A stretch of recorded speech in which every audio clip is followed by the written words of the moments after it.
Hello everyone, welcome back to Viper Squadron. This is part 2 of my Showdown winning list commentary. If you haven't checked out part 1, that was me going over all my Swiss rounds. Now I am going into the top cut rounds. These are going to be some very important matches. Also, very popular decks that I went against. So I'm going to be doing a lot more breakdown for individual plays and individual lines. And yeah, let's get right into it. Once again, I'm not going to do a lot on the deck tech. If you want to understand how I put this deck together and why I made the decisions I made, please check out Tower number 9's video where we sit down and talk about all that stuff. Alrighty, let's get right into it. This is the top 8 match against Quinlan Tarkentown. And as you can see here, we've got a starting hand of, looks like Cassian, I believe that's a Bamboozle, C-3PO, Rogue Operative, Fleet Lieutenant, and K2SO. So generally, that's a very, very good hand to start out with. I really like C-3PO to start. That 4 health is nice. Really good body there. He'd be able to get a buff off of the Fleet Lieutenant. Or I would just have a good line with Rogue Operative and K2, and that Cassian's a pretty good resource to start off. That being said, against Quinlan, that is not the line we were looking for. We need to find a way to avoid that Quinlan ping. Now, Quinlan's got a lot of ways to ping us. All they have to do is play a unit with the same cost as the unit that we play, then use Tarkentown, and it's going to die. So that C-3PO with 4 health, probably not going to survive the first turn, and we really need a unit to stick around, so that way we can help maintain control of the board. So we are mulliganing to find a 1-drop. Those 1-drops are less common. Those 1-drops are less common in the Quinlan deck, and if I can find a 1-drop, and I can maybe get my R2 or my Cartel to stick, I can do better from there. And as you see here, we mulligan and we get the R2. So that's going to be our easy first turn play.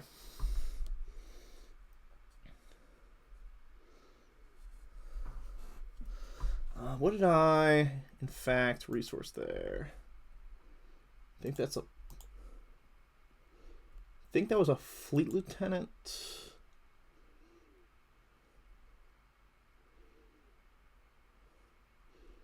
I think Fleet Lieutenant and Kira. Interesting. Yeah, Kira's weird for this matchup. Because if he places Kira first and just calls my Kira, then I'm kind of stuck. But if I play my Kira and he has a whole bunch of low-cost cards, that he's able to get around it, I'd rather just stick around with the Rebel synergy.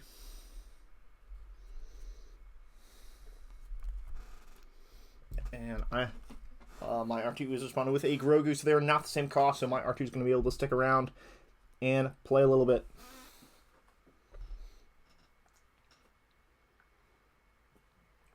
So now, I understand that Grogu is very important. He currently powers up all of his Force Throws that are in this Quinlan deck. There you go, and he starts off with 1. I'm going to get rid of a Surprise Strike. Yeah, I think I'm holding on to a fistful of units. This Quinlan is going to be trying to get rid of my units as quickly as possible. So I need to prioritize maintaining on to my units. And once again, he's playing an A-Wing. And, not being able to use his Quinlan ability. We are currently dodging those costs. And then we've got a Cassian on board. It looks like we've got a Spark. Oh, I think I resourced a Kira because I had 2 Kiras. That wasn't a Kira and a Bamboozle. That was both of my Kiras. So it looks like we're getting a Kira. So 4 resources. I'm looking at my hand thinking what I can give up. And I call K2SO. So that Force Throw is going to be his only play for the turn. And I know that he doesn't really have anything on the ground to hurt Kira. So he's got Plo. Yeah, he's going to go ahead and exhaust Cassian. I could have gone ahead and attacked with Cassian earlier, but that would have given him a chance to play and play that K2. So I go ahead and TTown Grogu, which is not something I necessarily want to do, but I understand how important that Grogu is. He is going to get rid of a lot of my attacks later in the game, and now because I TTown him, I can immediately take him out with a Kira swing on this next turn. Kira or Cassian. Looks like we get a blaster in there.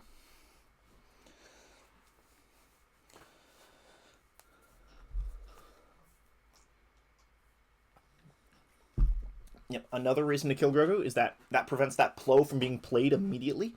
Now, he can still play Plo and kill Kira, but now his coordinate is off. He needs to be able to deploy his leader in order to do that.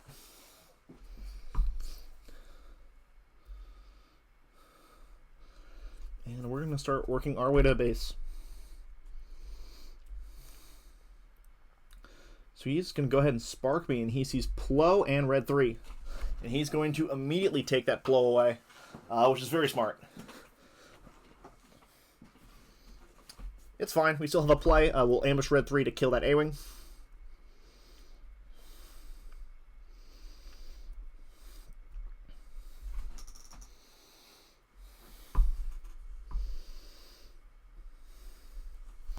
So this is a really, really good board state. We've utilized that ambushing to take over the space arena. So he's going to go ahead, kill Kira. He wants to be able to play his K2. And Fennec is going to be able to take out Quinlan now. Unfortunately, I got a lot of units on low health. So it looks like we drew a Fleet Lieutenant and an A-Wing. That's fine. That's fine. We're on 5 resources. We'll be able to play them both. It looks like we got a Hotshot Blaster underneath for the smuggle. So we know he's probably sitting on a K2. We know he hasn't played the Plo yet, and I know right now I can't rely on Fennec to stick around because that Plo is going to immediately come in, and Plo is a 5-cost unit. Fennec is a 5-cost leader, so the moment he plays Plo, Fennec is going to die.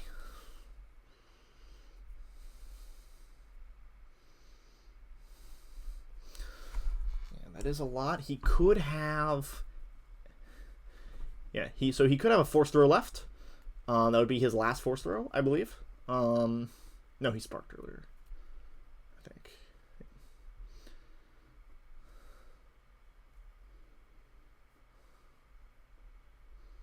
So we're going to go 5 to base with the A-Wing. He's got nothing else. And we're going to have Cassian go ahead and kill Plo. So I do not want to give him an opportunity to force throw again. I just want to take over the board. And this is exactly where I want to be. I probably could have done 4 to base there. I would put him on 12. But I mean, I like 3 units on board to his 0. He now really, really has to aggressively try to play into multiple lanes now. We're coming up on 7 resources. So like if he wants to try to Han, that's going to take up all his resources for the turn. And I have that A-Wing and that Red 3 in space. Yeah, Red 3 limping around on 1 health is not ideal, but... Actually, wait a second. How did the Red 3 take 2 damage? It took... Wait. We're at 735. It ambushed the A-Wing.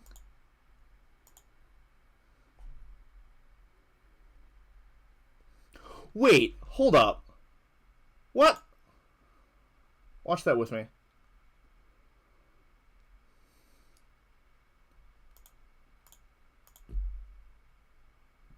Guys. Guys. What am I doing here?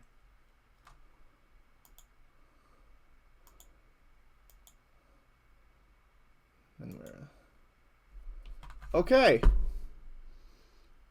So that's really bad. Okay, wow. Alright. This is why we watch back, to make sure that we're extra careful. Because now that Red 3 should not be dead.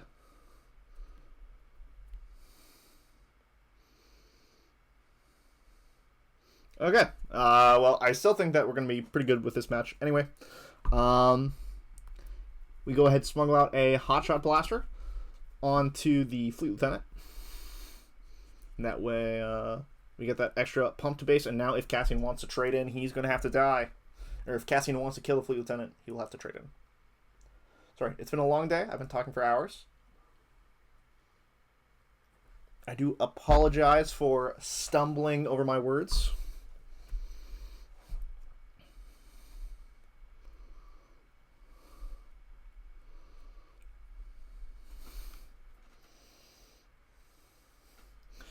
So I'm going to do a lot of math here, right? Because I'm currently sitting on 5. I want to be able to smuggle out the Caspian. That's really good. I want to play the Wing Leader. But right now, since he did the Daring Raid on the A-Wing, I'm assuming he's going to try to play a 2-drop. And then he will use the Quinlan Ping to kill the A-Wing. So I'm going to be pretty low on units. So I'm debating whether I need to resource the Bamboozle and play 2 units this turn. Just playing Cassian, hard casting it on my hand, and then playing a Wing Leader. Or if playing the Wing Leader alone or smuggling out Cassian alone is going to be strong enough. And part of me says, I just want to stay at 5.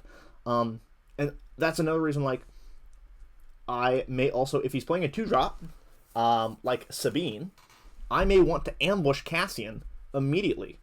Now, I could resource it, but I could also have the opportunity. Well, it's a matter of tempo. Realistically, because if he plays a unit into the ground and I want to attack it, I probably could smuggle it out.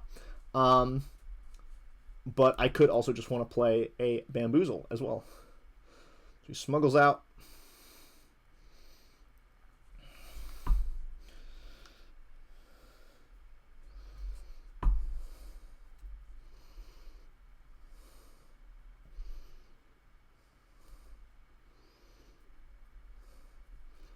Just goes 3 to base, takes him up to 19.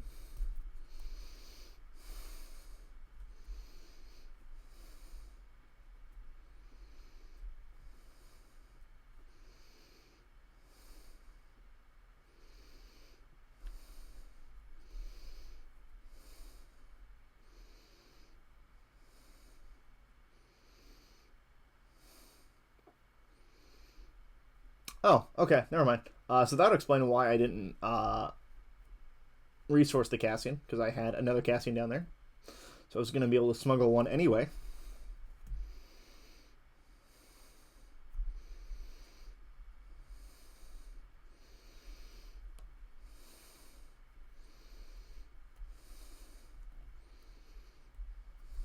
Claims he's got to find an answer to all those ground units.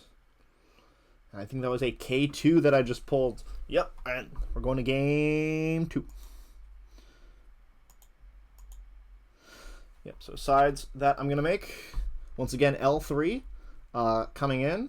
Really could have her in the main. Like I said, I believe I sided her in all of the Swiss rounds.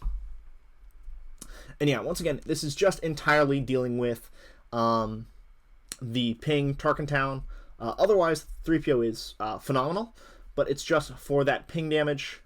It looks like we're getting an extra spark. I'm assuming we're going to try to take out maybe a Bamboozle or a spare.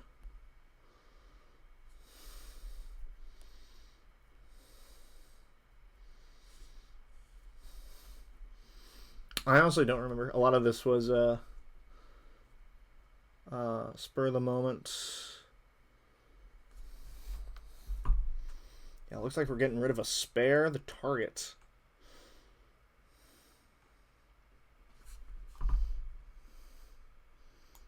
Yep, that's fine. Yeah, I really like Bamboozle. Although I probably should have pulled Bamboozle out because I'm not getting the card advantage if I'm pulling out 3PO.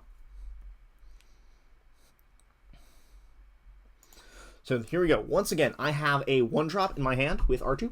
And I have the 2-drop option as well. So he is, in fact, going first. Yep. And I go ahead and I ask, are you starting? And he said yes. So now I have the options to play either a 1 or a 2-drop. If he just goes ahead and plays a 2-drop and doesn't wait for me, I can then play the 2-drop but he's just going to go ahead and Spark out of the gate, and because we have a 2-drop and a 1-drop, we're going to be able to just play a unit for free. Yeah, and he just goes ahead and gets rid of the Fleet Lieutenant. Doesn't want me to pump. I just go ahead and play Sabine.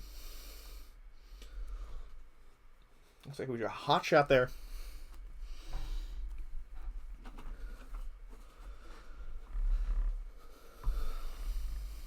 Yep.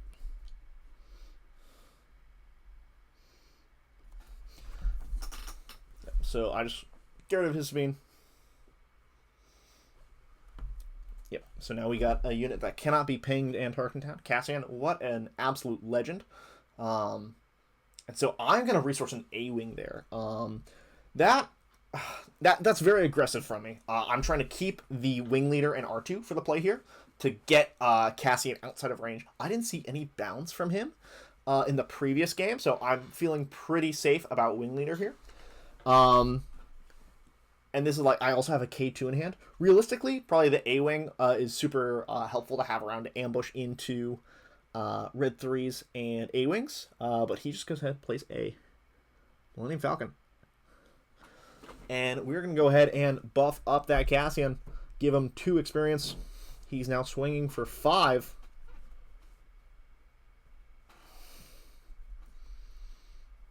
Falcon's going through to base.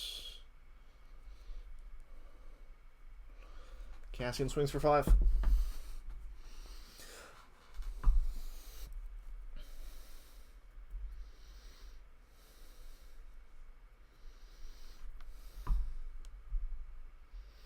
Yep, so that's the reason why I played the Wing Leader first. So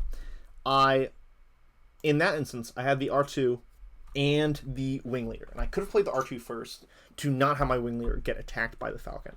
But I wanted to be able to have the action where I play my Wing Leader, he swings with Falcon wherever it goes, then I swing with Cassian. If he has an extra action, then he can play it. He can play the 1-drop or the Force Thrower or whatever. And in this place, he did the Daring Raid. And now I'm worried that he's trying to set up something. And so because I played the Wing Leader first and not the R2, I can hold on to that R2, and that's okay. But now I can claim and quickly get an attack off with that Cassian, because he's put it down to 4 health, so this could be in range of an open fire.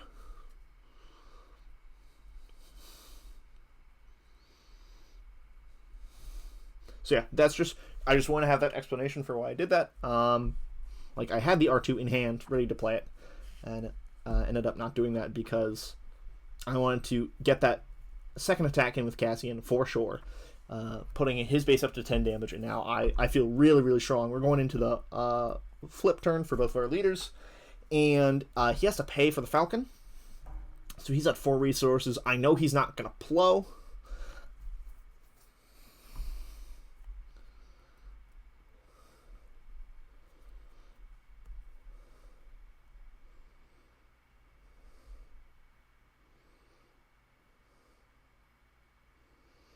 I think we just go ahead and we play Kira. Ooh. We get to see what he's got. He's got K2, Waylay, and Han Solo. And we're going to go ahead and call Waylay. I am not sure why he didn't just play Waylay. I think I talked about this earlier with him, and he said he was trying to line up a Tarkentown and save Waylay for something else. But he was able to play the K2 here. But yeah, he didn't want to bounce. Oh, yes. So his reason was he didn't want to bounce Cassian to my hand because I was just going to resource him to smuggle him out later. He said that he had the line in his head where he could play K2, and then like he could play Daring Raid, he could play K2, get the ping, and then Tarkentown to kill it. So that way he wasn't having to bounce a unit back to my hand that I'm just going to smuggle and play out. So yeah, we talked about that.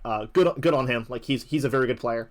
And I was curious for his line because once I saw the Waylay, I was like, oh, whoa, like I was very concerned why you didn't play this earlier, but that makes sense. I got a lot of damage in for it, and he was still able to take it out cleanly, and it's not coming back.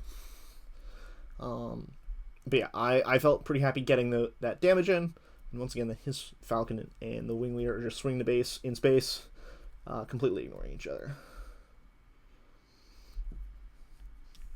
So yeah, that's not like, I'm trying not to bash any player on here. I'm trying to be completely just open and honest, and like, as you see, if I'm mean to anyone, it's to myself. Like saying I'm attacking your A-Wing and then putting 2 damage on my red 3. Oh my gosh, I didn't even like. There's gonna be one really like, I'm just gonna pause this. There's gonna be one really big mistake later on that I'm gonna point out, and we can all laugh at. But yeah, it's things like this where I like watching back, specifically about my game and seeing, you know, what habits I've been forming, what things I've been missing, and something like that, where I'm ambushing into a unit and I can't do the math on how much damage I can take back, and then that removes a unit from the game that shouldn't have been removed. There you go. Fennec is able to get a quick swing in, and he's got no other answer for it. So yeah, like, that matchup can be really difficult, but we were able to aggressively mulligan in game 1 to get the 1-drop that we wanted to avoid the first turn ping. And then in the second game, we were able to get around the spark, denying a first turn play since we had 2.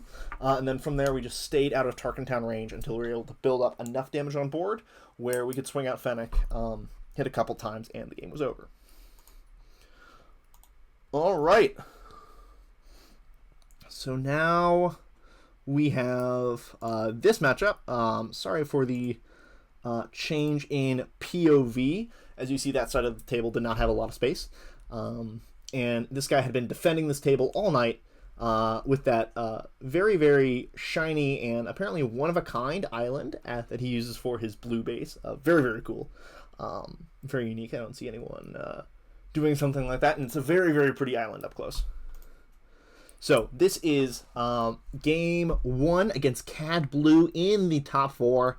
And I believe this is after the mulligan. Yes, this is. All right, so yes, I do not get a first turn play. And yeah, so I pass, he claims. He makes a joke about, I'm going to claim. I'm like, yeah, I'd love to play. So yeah. We're starting the game on 3 resources. I play red 3. And he's going to respond with a Power of the Dark Side.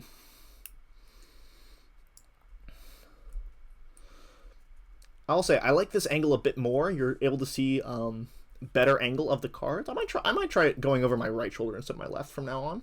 This seems to be like a pretty nice angle. Although I was only able to get this angle because at the end of the day, lots of people had left the tables, and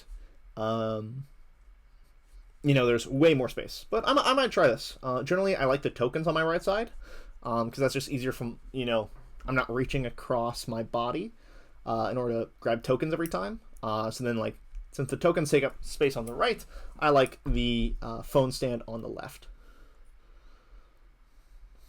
So yeah, I have to resource, I think, for a cause there. But that's fine. I got a lot of gas in my hand. I got a lot of units to play. And we're finally going to get some damage going to base.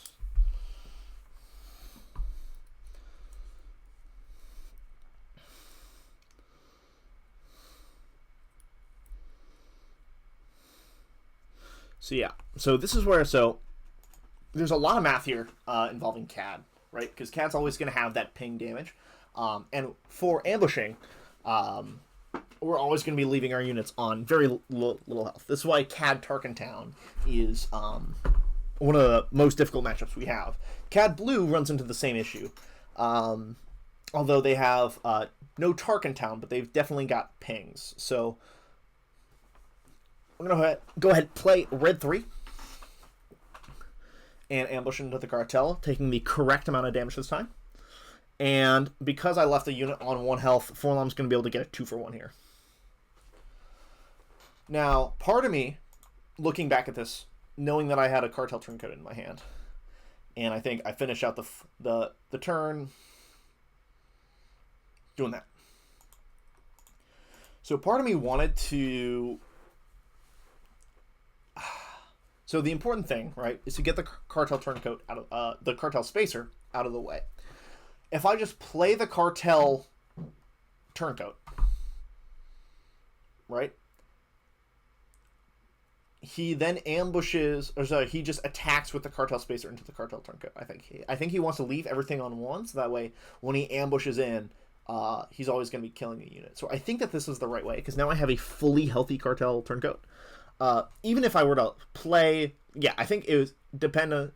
Okay, if I just normally played the red 3 or the cartel turncoat, I think his spacer would attack into it no matter what. They would both be left on 1 health. And then when I ambush in the other one, mine would then both be on 2 health. Yes. So I think that this was the proper play to kill it out of the gate. It cost me the red 3. I think there is a line where I have a red 3 on 1 up here in space. So it's red 3 on 1 and then Fennec on the ground. But I like having the extra health for pings, because now if he has another ambusher like Bosk or Forlom, again, then that would be able to kill both. And now Cartel Turncoat has the health left, and I'm able to withstand some of these pings. And it's a lackeys. There you go. So yeah. So that, if I had done it the other way, to keep red 3 alive, but on 1, red 3 would have died, and I would no longer have the Cartel Turncoat in the space. So yeah, Cartel Turncoat doing damage to base. We're going to go ahead and play K2 again. And he's going to go ahead and McClunky. So he triggers. Yeah.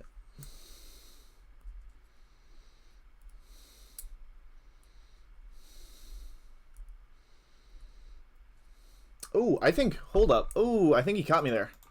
I don't think you can trigger Cad Bane before you finish the 3 damage from McClunky. He caught me there. Because yes. Yeah, because I think if he just does the 3 damage... I still think I keep the Cartel Turncoat away from Cad as long as possible. I still think that that's the right move for me. Because I think this Cartel Turncoat sticks around for a while.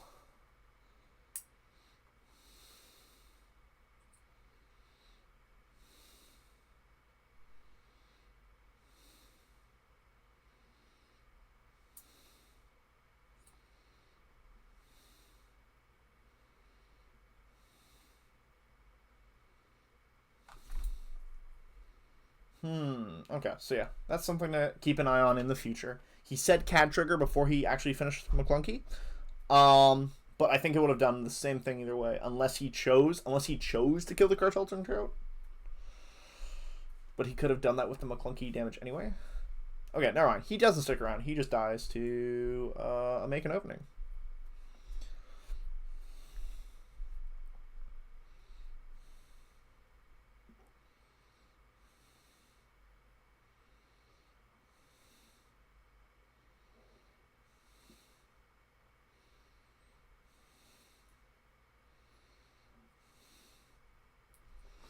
Yep, we're going to keep going to base. That's up to 19 damage.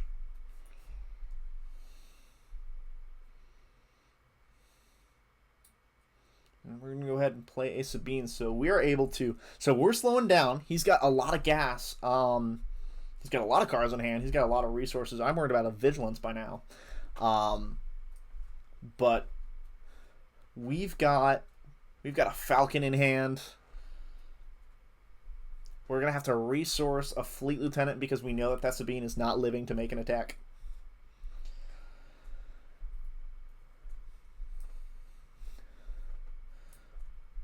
Yeah, so he just does the Bosk ambush normally.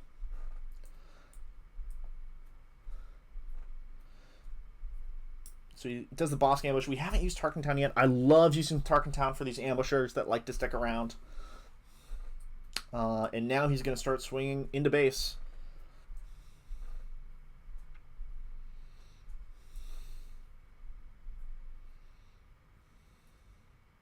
So we're just going to play a sad little Fleet Lieutenant because we have another one of these. And he just powers it right away, and we're going to make him pay for it with the Falcon.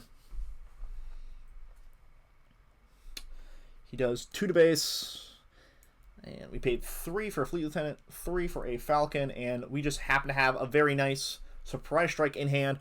We're going to get him up to 25. It's a very good number. That's just about one cause and one K2 ambush away. Plus we got the Falcon around.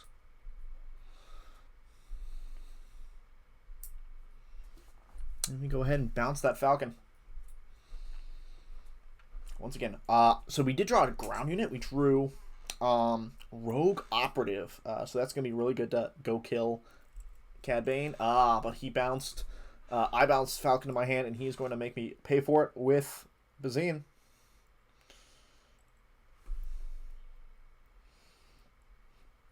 And here we go. Rogue Operative going to go kill Cad Bane.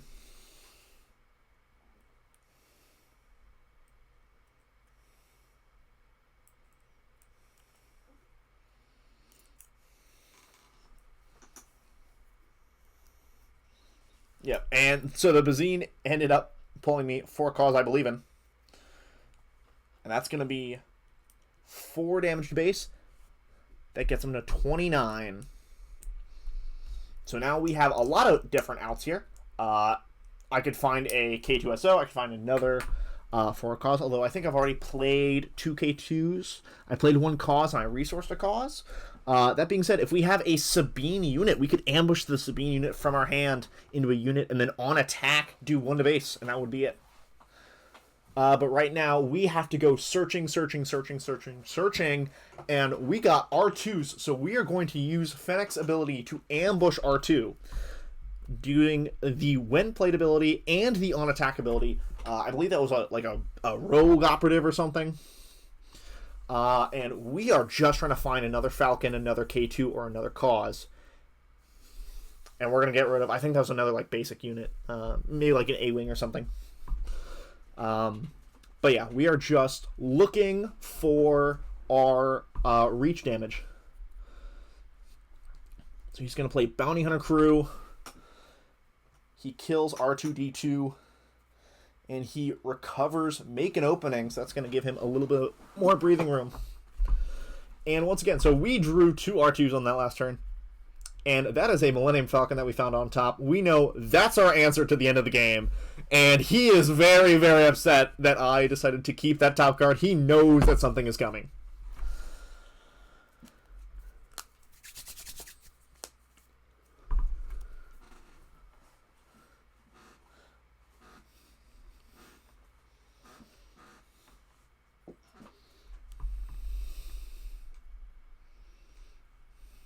So yeah, I don't think I have any Cassians at this point. I believe I've gone.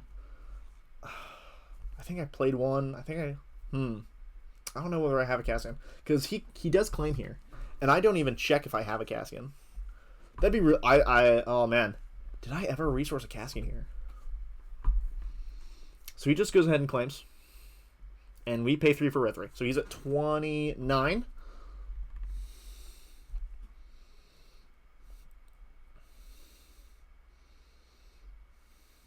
Yeah, so I'm looking there. That was a very quick fan. So yeah, that's our hand. Kira and Millennium Falcon.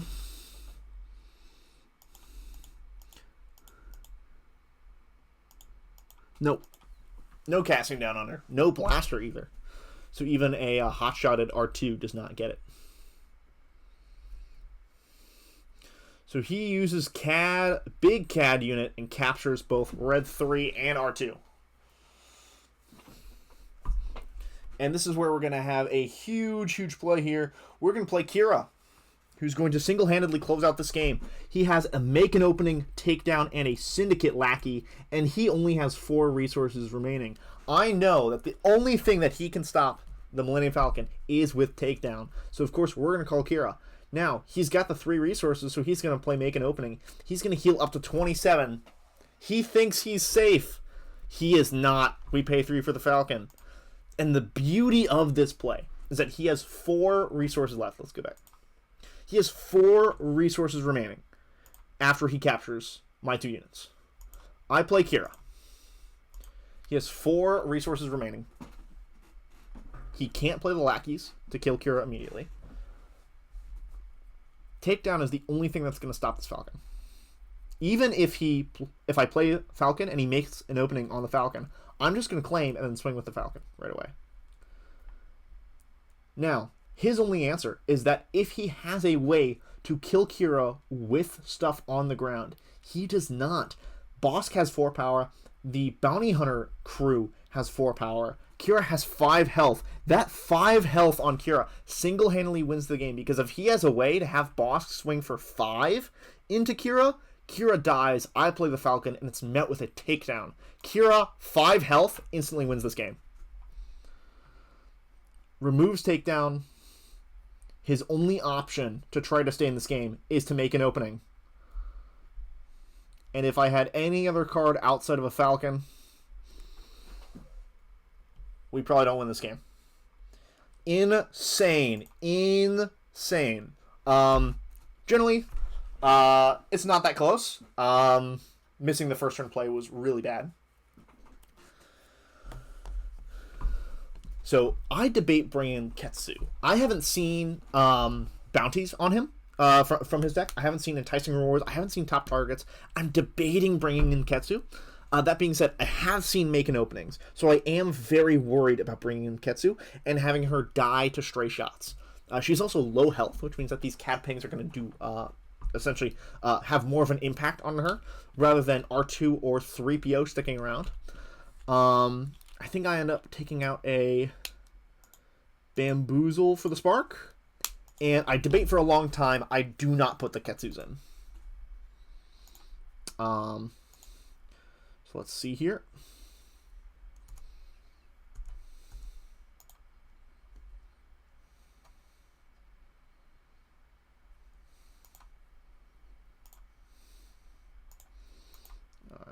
I was messing around. All right, here we go. We get to see me deal this hand for a third time while I was tabbing out.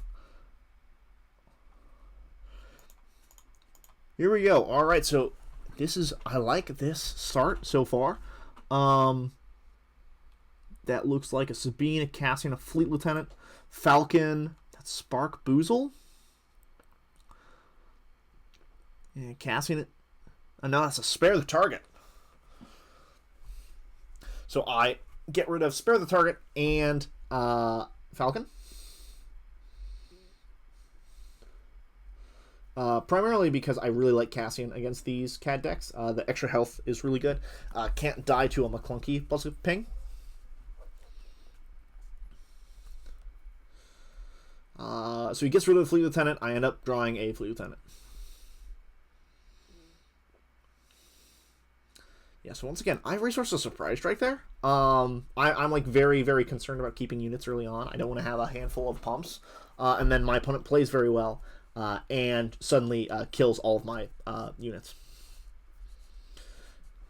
So he knows I have a Spark. I end up going 3 to base. I could kill Bazine. I could Spark him. He ends up playing the McClunky, and now I have to Spark and get that Bazine out of there. So he has Bazine. That's a Crafty, Power of the Dark Side, and now there are 2 of them. Very fun card for that Cat Blue deck. We respond with an R2. And we leave the A-Wing. We draw a second Cassian, so we go ahead and put that Cassian down.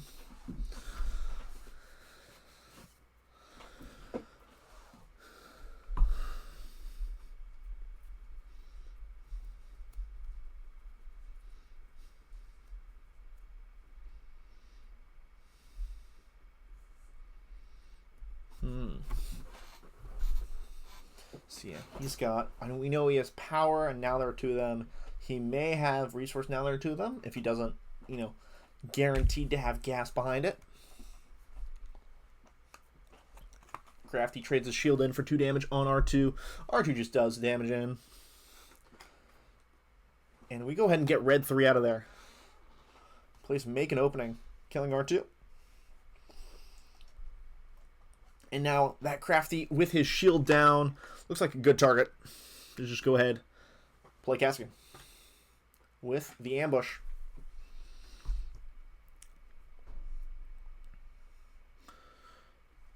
We get rid of Plo. I wouldn't have hated keeping red 3 there. I wasn't sure what, because because I didn't have the Sabine. I had Red 3 A-Wing as a follow-up line. Yep. So once again, he Bazines again, rips my Fleet Lieutenant again. And our replacement is a Wing Leader. Not bad. So we're going to use the Fennec ability to ambush Sabine without any penalty, killing that Bazine, getting rid of any McClunky shenanigans. And we get a Wing Leader, making that Sabine even bigger. And we go 4 to base with Fennec.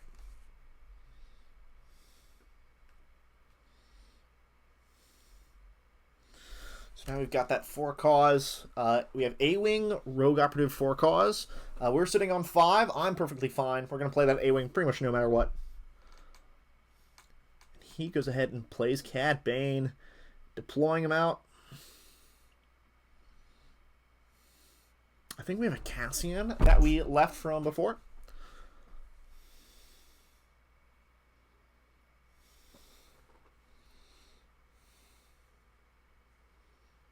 And we get to go 5 to base with Sabine.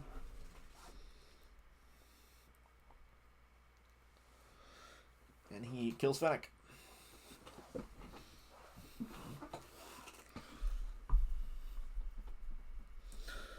So this is another thing where I'm thinking about what he has available. He has 6 resources right now.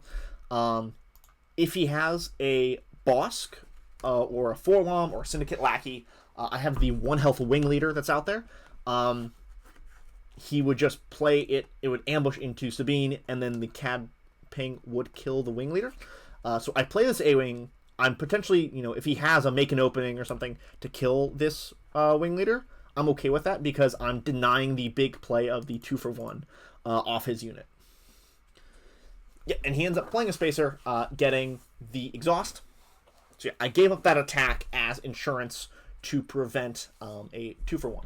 So yeah, he just goes ahead and claims. I put the damage from the Cad Bane ping on Sabine.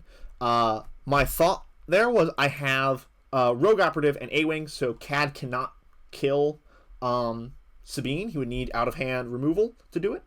And he just plays Vigilance, which is... I kind of walked right into that one.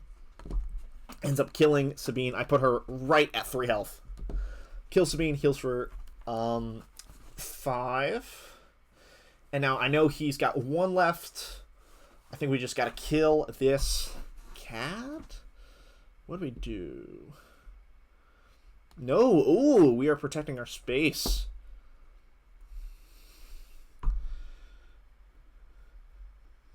So yeah, I could have killed Cad there first, and then let the Cartel Spacer swing and kill the Wing Leader.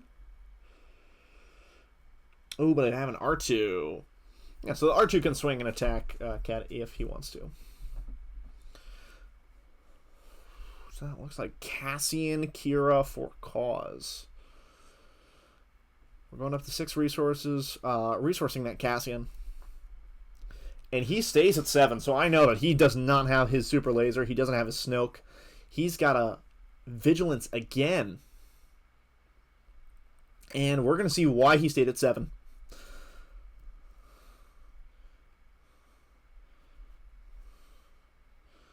There we go. And we're going to see a Fennec ambush of Akira. So we're going to call Vigilance and ambush to kill Cad.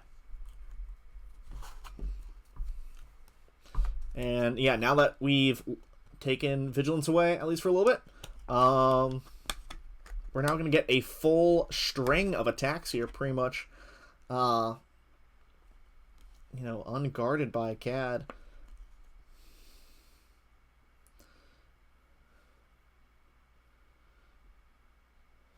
So we say it's 6. We drew that Wing Leader, and he's going to play Cad. All right, so let's play the game of math. So he's going to do... He does the Cad ability. All right. So I just want to focus on this. He says Cad ability. I'm thinking to myself, all right, Kira has 3 health. R2 has 4 health. The A-Wing has 3 health. That is 3 plus 4 plus 3 is 10. As long as I ping one of them, he can't take them all. and that's 9. Now, he can take Kira, R2, and Wing Leader, and that's fine. And that's 8 health right there. And if I ping Kira, then he can take a Wing Leader and R2, and I want to prioritize leaving a Rebel unit because I have a Wing Leader in hand. So I don't want to ping someone. Like, if I ping Kira, that puts these other 3 in line to be captured, and I don't want to do that. So I ping the 8-Wing, right? So his only line of capture is the 1 from the Wing Leader, the 4 from the R2, the 3 from the Kira. That's his line that captures 3. He could choose to capture the A-Wing, the Wing Leader, and the R2, but that would be 7 health. So he says R2, so I hear him, R2 Kira, and he says red 3. Kira, red 3, R2. Those are exact words. Kira, red 3, R2. Red 3 is not on this board. I should have asked him. I just picked up the red card. The 9 health I just did the math on. The 9, the 2 on the A-Wing, the 3 on Kira, and the 4 on R2. The 9 health, I just did the math on saying he can't capture all 3 of them. He says Kira, red 3, R2. And I hand him the 9 health worth of cards. It had been a long day. That's my only defense. That's my only defense. Now, realistically, this doesn't impact the game that much. It may have later on, realistically. We do end up getting those units back, and I'm not upset about it. But yeah, that's the mistake that I came across when I was first watching back through these. Yeah, that's really embarrassing. But it's a learning moment. I have to take my time with my opponent's triggers as well as my own. And I don't think that I'm ever going to let that happen to me again. So, back to the regular scheduled programming. I have just a Wing Leader on board. Yep. So now we've got that Wing Leader.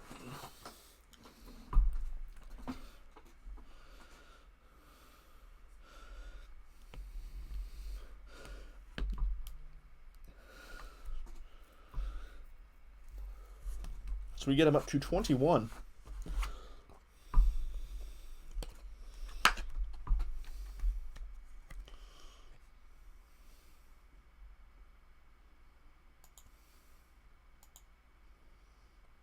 I believe he plays a Vigilance here. That's going to kill the Wing Leader. And if I had played Wing Leader on an A-Wing, that wouldn't have been able to be Vigilanced.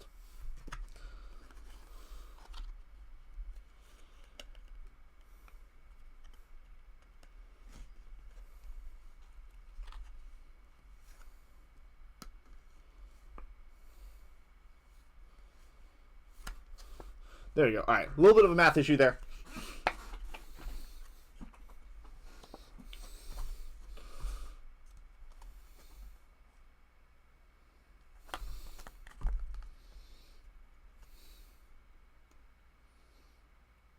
So, yeah.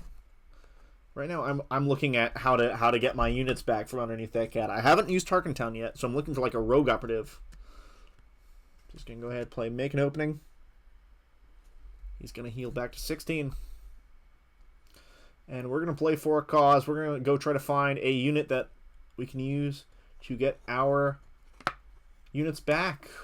Only 2. 5 misses in the deck. It is kind of rough. We keep Rogue Operative. We ditch everything else.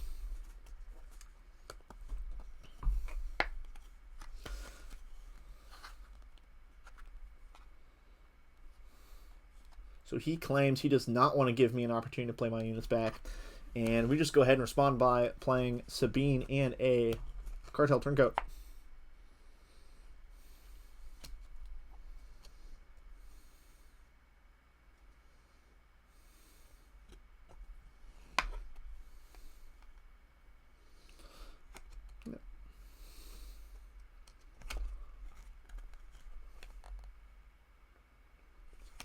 So we're going to go ahead and Spark. He's got Power and 4 Lom.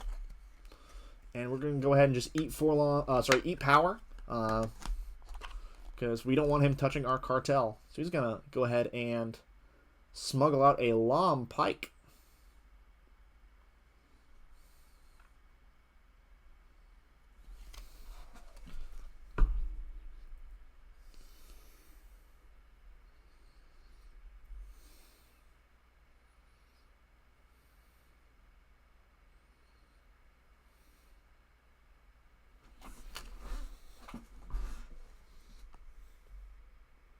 So yeah, we use that Rogue Operative to ambush Cad Bane into TTown range.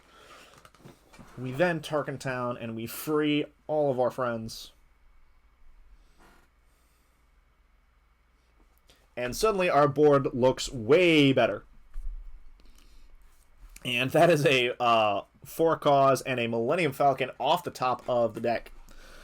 Exactly the 2 cards that we're looking for in the situation, and we've got all the gas on the board again to start swinging the base. And he uses a Frontier Trader, very cool card, to go get a resource.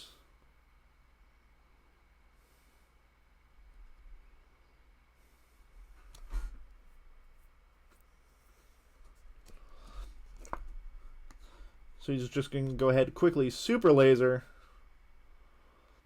Kira gets in a quick 3 damage, taking him up to 23.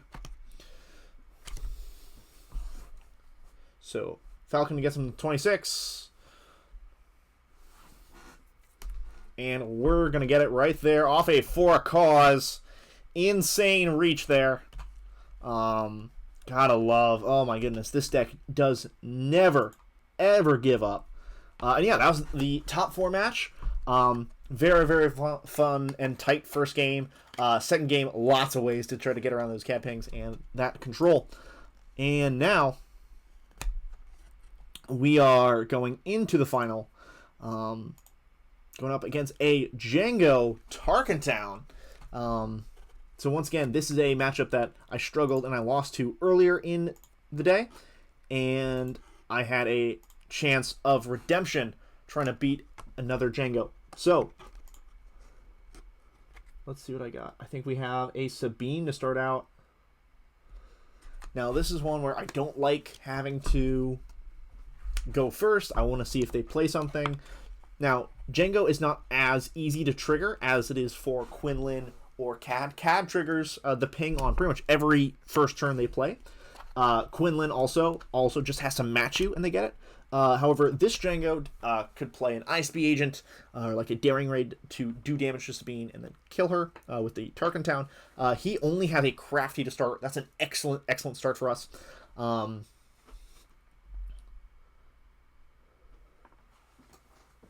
Because now this Sabine is just going to get a free kill on the Crafty, and if he wants to try to finish off Sabine, he'll have to use TTown or waste a ping that he would want to be using to exhaust another unit or prepare a unit to be TTowned.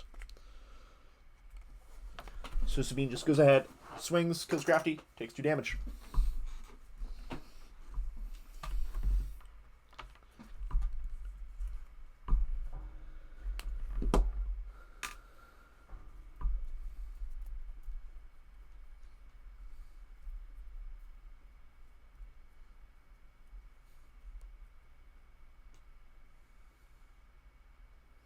He's going to pay 1. And he's just going to go 2 to base. Not trying to ping down the Sabine, just using the Daring Raids to put extra pressure on the base. I will use Cassian to just hard cast him. Pretty easy. Plays a Cartel Spacer. And we claim. And there you go. He just goes ahead, TTown, takes care of Sabine.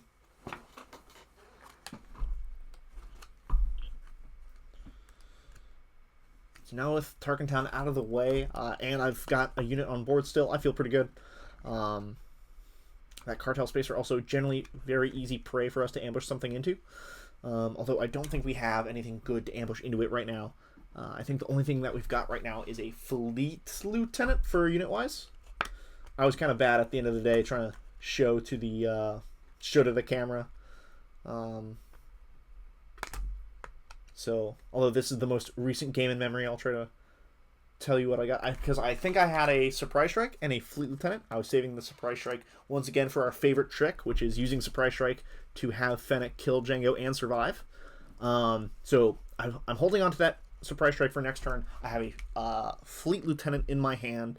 Probably just going to go to base for 5 and not worry about it, and hope that he doesn't have a super explosive triple Dark Raid turn.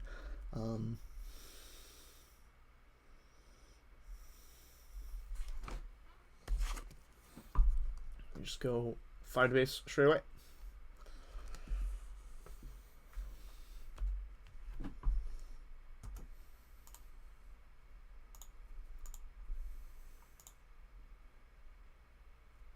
He's going to hit my base for 2. There we go. Now I've decided to show the camera, spare the target, and lower the other 2 cards in my hand.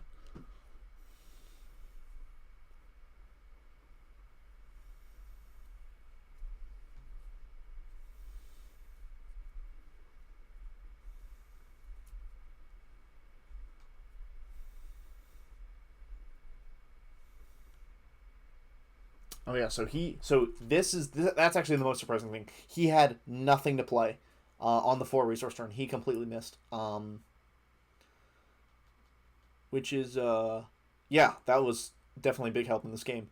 I thought I was just waiting for him to make a play, but he was just sitting there just saying that he was going to pass.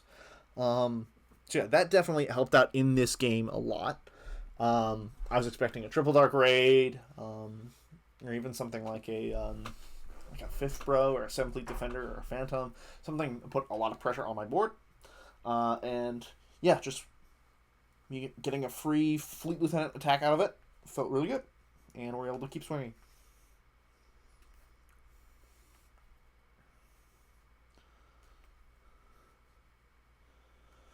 So just get an attack in there with the Fleet Lieutenant first.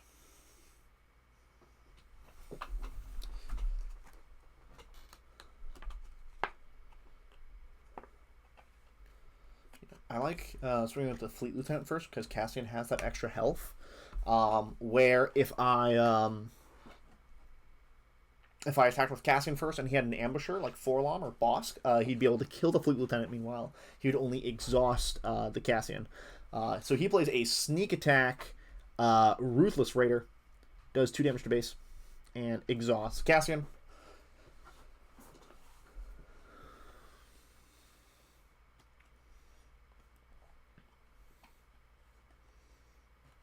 So he is completely tapped out for the turn.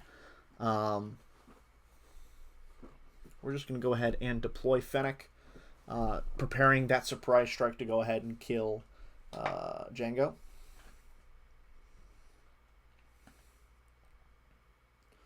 He goes 4 into my base. So I know that Fennec is probably going to die at the end of this because the Raider is dying.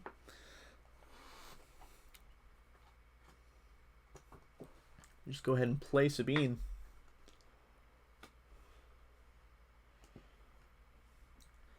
Just to the base. And this is where I have enough actions to sort of stall him out here. Where not only do we have a Sabine that we can play, but we also have a Cartel Turncoat that we can ambush for 1. Oh, it's amazing. 1 cost, we ambush, we just do 2 damage to each other. But that's all I need. I haven't used Tarkentown yet. So that's going to be Tarkentown to finish off that Cartel Spacer. And now I still have 2 open resources. I have dawdled him out. I have used all of my actions that I can. And we're just going to go ahead and kill Django right away. Now that 7 damage could have been used to swing at his base, which would get him up to... let me see, I think that's 15, and then I'd have a lot of damage coming in, but if that Django were left around, he'd hit my base for 3, go up to 15, that Raider damage would deal 17, so if he has any other pumps, or if he can swing 1 more time with a Fire Spray, that's going to be a lot of damage coming in. I just wanted to play it safe, because I know that I'm going to Tarkentown this Cartel Spacer at the end of the turn, and the Raider is going to die, and he's going to go ahead and use it to kill Fennec, I believe he does. But yeah. But now look at this. Look at this board. This is exactly what I want. I mean, it really helped that I didn't have anything to worry about on the 4-cost turn. Even if it was like a triple Dart Raider, I would have 6 more damage on my base, and I'd be really, really in a bind to play Prevent.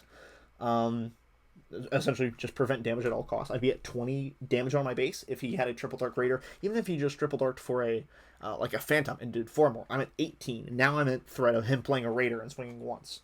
And then I can't kill the Raider, otherwise it's going to be able to, you know, die and blow up. And I have to really push a lot of damage to base. But because he didn't have that 4 resource play, I have a lot more health on my base. And now look at this board. I'm able to just swing pretty freely at his base. And I'm not in any danger. I can ambush units to trade out and kill if need be. But right now I'm looking at a ton of damage to base this turn. And just going to pile it on. And essentially snowball from here.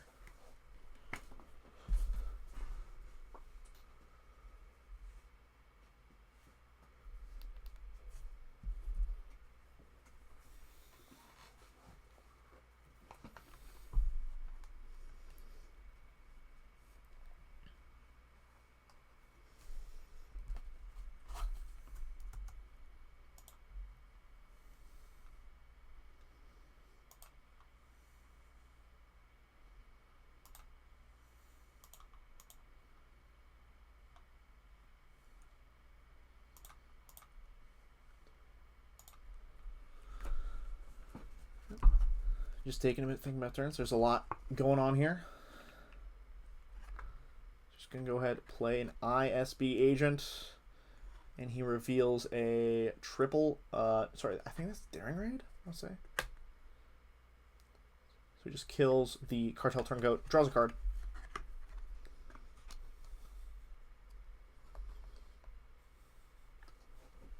We'll go 3 to base with Cassian.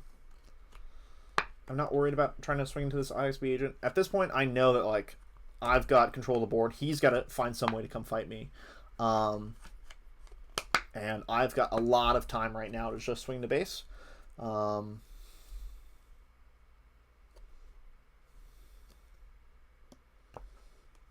He goes ahead and plays a triple Dark Raid. I'll fast forward to where he finds his Persuader tank. And there it is. And then he's going to do 2 damage to, I believe, Sabine. And that will exhaust my Sabine. Right?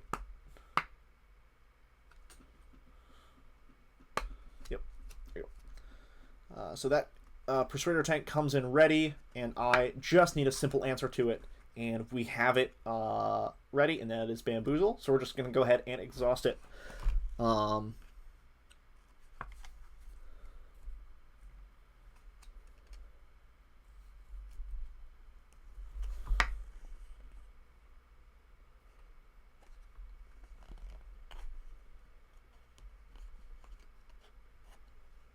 goes ahead and claims. 3 to base, get him up to 14.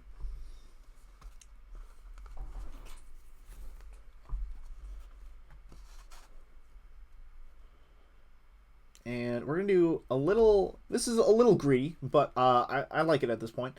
Where I get to ambush Sabine. A new version of Sabine. So I defeat the younger version. She ambushes into the ISB agent, but uses the on-attack ability to go to base. So this is me trying to cheat a damage out while I can. Also, another thing is that it goes from 2 damage on Sabine to 1. So that before, that ISB agent could swing into my old Sabine and kill her. But now he cannot, because Sabine has 1 less damage, and I get to cheat an extra damage to base.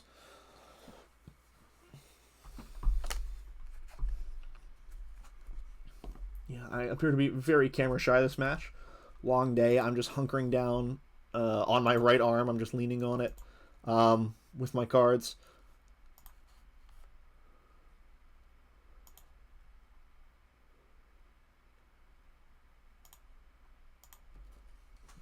So I feel really good right now. Yeah, I wish I could tell you more about what was in my hand at the time. We know he's got that Persuader tank. Could come down, pop Sabine, which I'm okay if he's going to spend all of his resources just to kill Sabine. I'll have then 6 more damage to base with Cassian and the Fleet Lieutenant ready. Unless he chooses to sack the ISB agent into one of them.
So yeah, it's been a long day, taken a long time to think.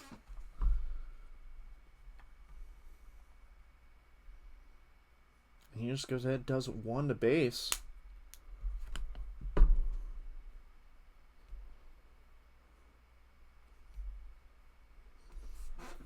So yeah, so he gets me to 15. I'm worried now that he's got some like fire spray in his hand that he just wants to swing twice with.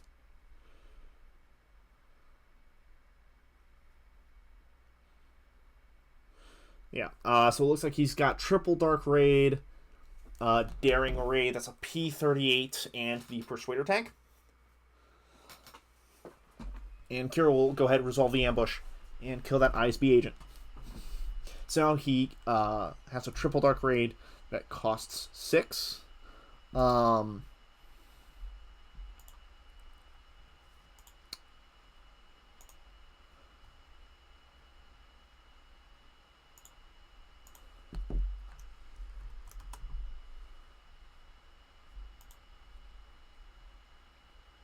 He's going to go ahead and play that Elite P38 Starfighter. That's going to go ahead and exhaust Cassian. It's going 3 to base, taking it up to 18.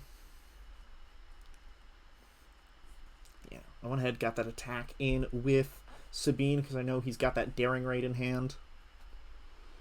That could have been used to kill her.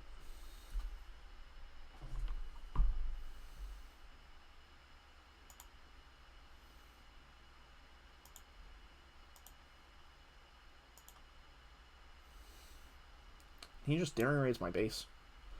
I'll do 3 more to base with Fleet Lieutenant, getting him up to 21.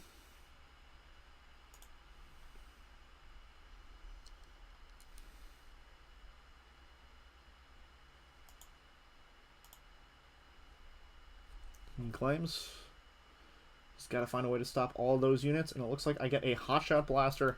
So now Hotshot Blaster off of any single one of those ground units is going to be game. I believe that this is going to be scooped up here in a moment.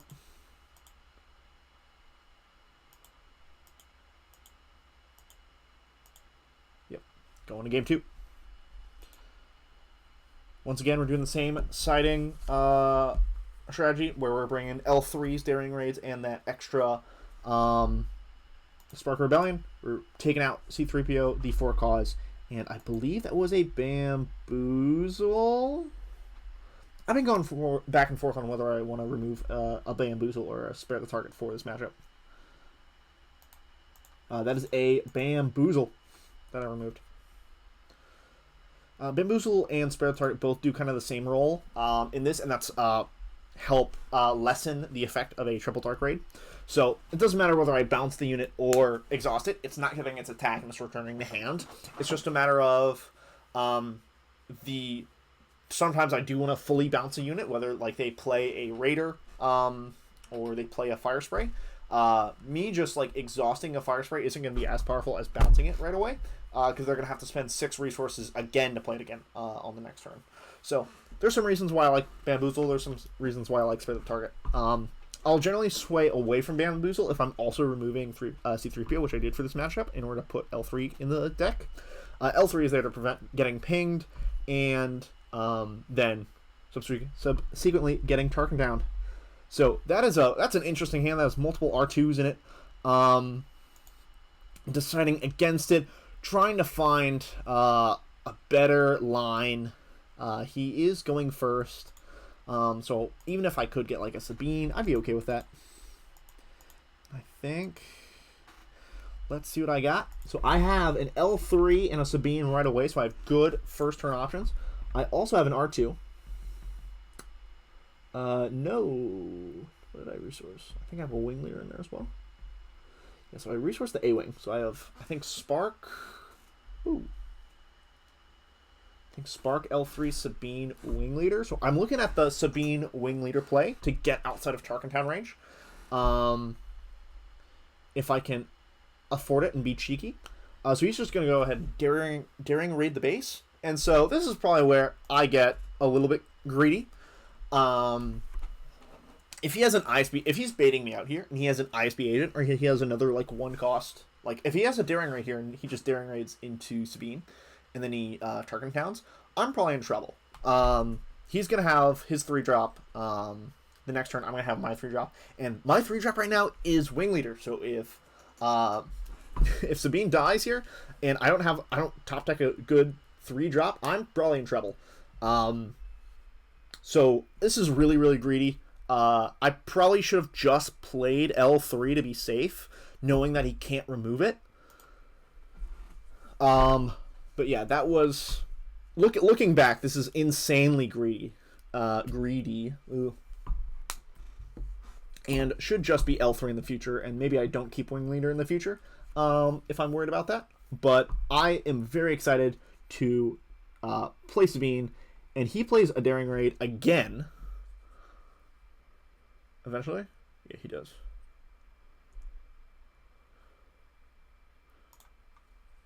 And he does 2 more to base. So once again, eyeing my base, immediately doing 4 damage to a base out of the gate.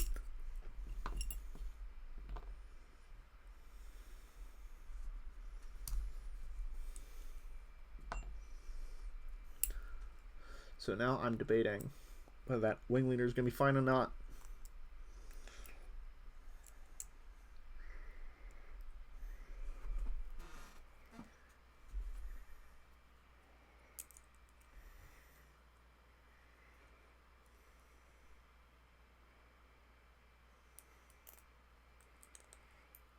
Just plays a TIE Phantom. Once again, that's a unit I really, really, really like to see. Anything that I ambush can kill it.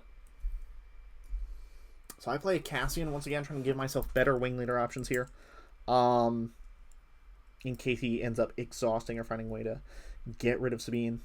I probably should have just played Wing Leader and been aggressive.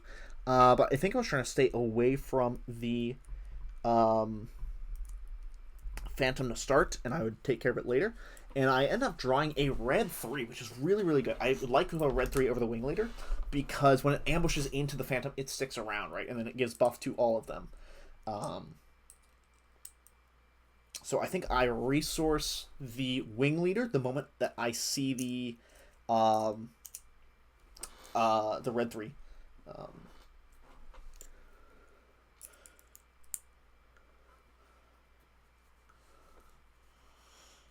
So he just goes ahead, does 4 to base.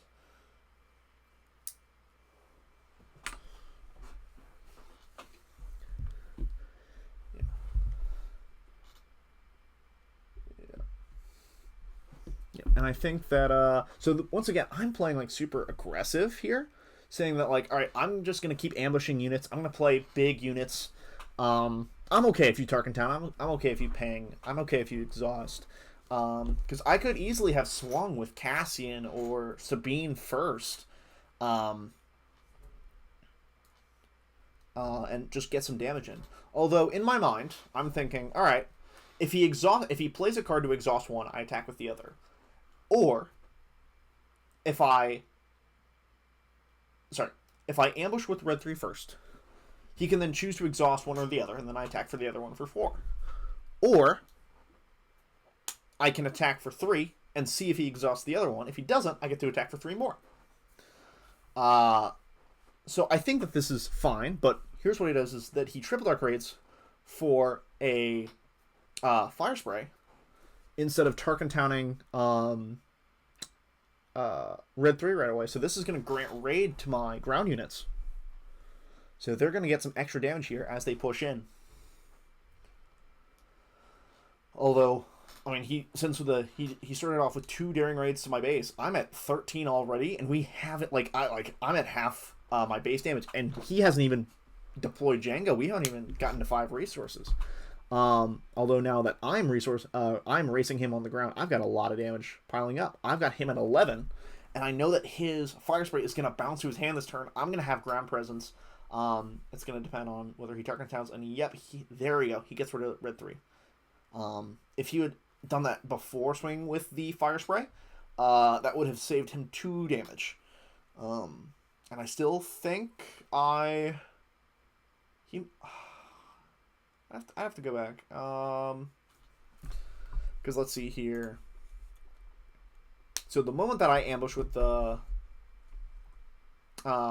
with red 3, if he Tarkin Towns there, immediately to prevent the raid, I swing with Cassian. He triple darks, places the fire spray on the board. I swing with the other unit. He attacks. Okay, so it would have been the same initiative wise. I still would have ended up with it because he had the triple dark actions to go through. But yeah, the red 3 sticking around until the end of the turn meant that Cassian and Sabine both got raid 1 on their attacks.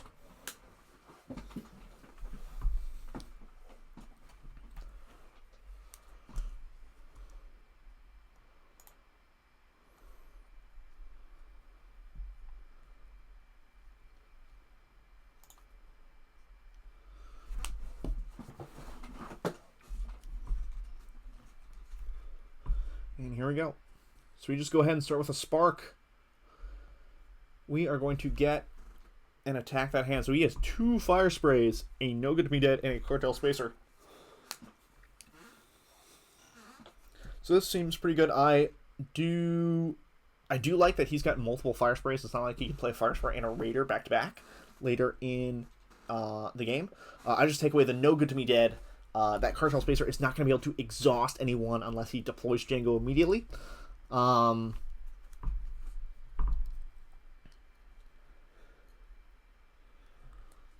I think he thinks that he can exhaust something right away, because I believe he plays Cartel immediately. But yeah, so I know that his only play is Cartel unless he's got a smuggled blaster in there or something, which I don't think the Space Djangos do. I'm assuming that they would stay away from the ground upgrades. So yeah, he just goes ahead, plays the Cartel Spacer, and I deploy Fennec. And once again, he deploys Django, and I'm going to have a fun Fennec ambush here, where we're ambushing the Fleet Lieutenant.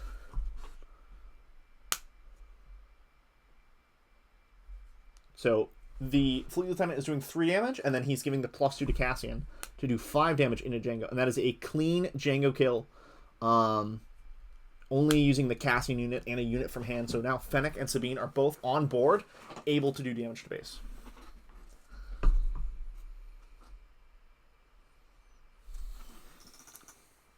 And we have 4 more from Fennec. We are now putting on more pressure. We're getting him to 18. And I believe I top deck a Daring Raid, and I already have a Blaster in my resource row. So I know, unless he can exhaust Fennec. Actually, no, it doesn't matter, because at the very minimum, it's going to be 5 damage from Sabine or Cassian with a Blaster, which will get him to 23, and then the Daring Raid that I just drew will be the final blow. I think my opponent sits there for a minute, does the math. There's a fist bump. Whew. Alright, that was a very, very fun match. we managed to get some good hands together for those two Django decks, those two Django matches, and ended up winning the showdown. This was a long, grueling day. I was like almost done after that second loss in Swiss, and ended up squeaking into the top 8. Then in the top 8, continuing to play out, didn't drop a game, and had a great time. And then went to dinner afterward, and just, I mean, this was a lot of fun. And I really like talking about it. I like sharing my experience, and specifically showing some underrated leaders and some underrated abilities like Fennec. I think Fennec is really strong, and I will continue to play her. She will probably be my PQ leader as well for the PQ season, at least my main deck that I plan to play. And yeah, I'm looking forward to it. Please let me know if you guys are enjoying Fennec and are looking to play her, or if this is something that you want to see more of, or if you want to see different types of decks that I want to play. I'm more than willing to run around and record videos when I have time. As you can tell, this is pretty amateur. I do this when I've got available time and when I'm able to sneak in videos at these stores. But yeah, thank you all so much for watching. I hope you guys enjoyed, and I hope you learned something. Thank you. That is Viper Squadron, and take care.